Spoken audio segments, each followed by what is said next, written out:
everyone. I'm doing my best to make this podcast a little bit more well-rounded. So I'm doing a lot of these Ask Angela segments, hashtag Ask Angela, because I'm getting a lot of questions on this and that on social media and everywhere else. So I thought that it would be good to repurpose some of these questions into podcast audio content. Since a lot of people don't like watching videos or they don't like scrolling through social media. Today's episode will be discussing alternatives to running that can still get you the cardio that you need for your Muay Thai performance. I know some people just don't like to run, right?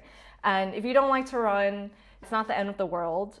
I have gone into more depth on why I do think running is great for building routine and mental fortitude, but still, if you're at a place where you don't like to run and you're not really interested in changing that, or if, let's say, you have joint issues or running causes you to get a lot of overuse injuries, then this podcast is also for you. So I have a lot of friends who have had knee injuries to the point of needing extensive rehab or even getting surgery for the ACL meniscus. I also know a lot of people who are in their 50s and 60s and still training, still trying to fight. Awesome. But running can take a really big toll on their bodies, right? So, Muay Thai is really intense and it's very physically demanding.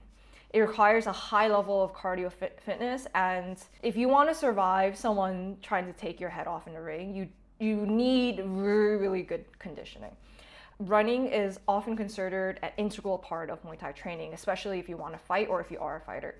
And running is great. It helps build endurance, stamina, and overall cardio fitness. And you might even have heard of the term no run, no fight, right? In Thailand, a lot of times if they don't see you run, they won't get you a fight because they believe that you'll gas out or you don't have the leg stamina to last 3 to 5 rounds in a fight. But again, like I said, not everyone can run to body issues, injuries, joint pain, or maybe they just don't like running.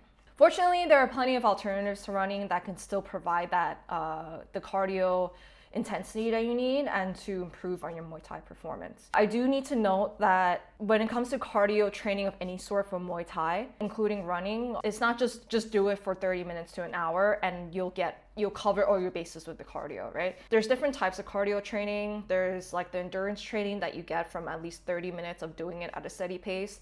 There's the high intensity training, 10 to 15 second sprints. There's like anaerobic threshold training, which is like really high intensity. Well, you try to keep it there for minutes at a time. And you do that in intervals as well. So there's different ways to train quote unquote cardio. It's not just doing it for a certain amount of time at one pace. So just keep that in mind that it applies to running and everything else that I'm going to hit upon. So first on our list is swimming. It's an excellent low-pack alternative to running, and it provides a full body workout. It's particularly useful for those with joint pain or injuries. Being submerged in water actually takes a lot of load off of those joints. It's really good for those who tend to get really achy joints when they run.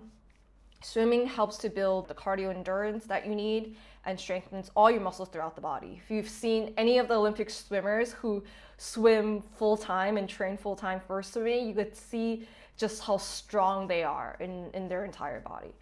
And swimming really helps particularly to build the core muscles and your upper body strength. It can also improve lung capacity because you are underwater for a certain amount of time, which is crucial for Muay Thai fighters. Not being underwater, but improving the lung capacity. Another great alternative to running is cycling. Because you're sitting and you're just moving your legs, it puts a lot less stress on the joints, particularly on the ankles and the knees. It helps to build leg strength. There have been a lot of studies where they tested cyclists on their leg strength in terms of endurance, and it just really blows like runners and a lot of other endurance athletes just out of the park, right? So cycling, it could be done outside on a bicycle, or it can even be done inside on a stationary bike or like a spin bike. In addition to leg strength, it does give you that cardio workout. HIIT, or high intensity interval training, is another alternative to running, and it involves short sprints of high intensity exercise followed by periods of rest, hence the name high intensity interval training.